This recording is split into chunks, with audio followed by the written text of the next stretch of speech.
Olá, pessoal, eu vou responder algumas perguntas que foram feitas na live do Mundo Adaptado, em que nós falamos sobre epilepsia e síndrome de West, e houveram algumas perguntas muito interessantes e que, por questões de tempo ali, claro, a gente não consegue responder tudo, né?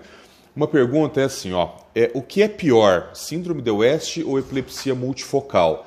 Não é possível fazer esse tipo de correlação. Por quê? Porque nós sabemos que, embora isso não seja frequente, existem formas de síndrome de West que têm uma boa evolução. Principalmente as formas em que você não tem lesões do sistema nervoso central, lesões estruturais, são formas que costumam ter uma boa evolução. Então não há como dizer o que é melhor e o que é pior. Epilepsias multifocais são formas muito graves de epilepsia e síndrome de West é uma forma muito grave de epilepsia. Mas você tem, nas duas situações, crianças que vão evoluir bem e crianças que vão evoluir mal. A questão que nós sabemos hoje, é claro, é que muitas crianças com síndrome de West irão evoluir com epilepsia multifocal. Aliás, essa é a forma mais frequente de evolução da síndrome de West.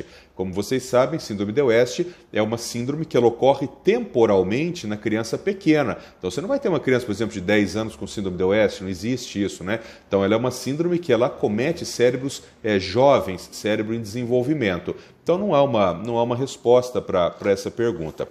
Uma outra pergunta é: por que a síndrome de West evolui para outros tipos de epilepsia?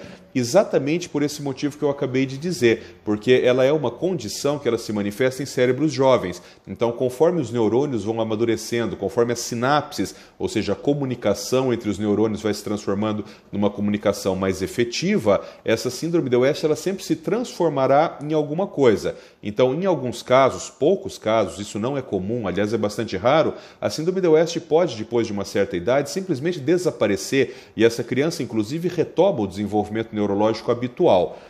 Mas isso é muito incomum de acontecer. Em muitos outros casos, a criança vai evoluir ou com uma epilepsia multifocal. O que é uma epilepsia multifocal? É uma epilepsia onde muitos pontos do cérebro da criança têm capacidade epileptogênica, têm capacidade de gerar crise convulsiva. Ou vai evoluir para uma epilepsia focal, então um único ponto do cérebro da criança tem capacidade de gerar crise convulsiva, ou também pode evoluir para uma epilepsia generalizada, em que ambos os hemisférios cerebrais tem capacidade de gerar crise convulsiva de forma simultânea. Mas a resposta de por que ela evolui é porque ela é uma condição que ela está relacionada intimamente à baixa idade. Conforme a criança cresce, necessariamente a criança deixa de ter síndrome de West e passa a ter alguma outra síndrome.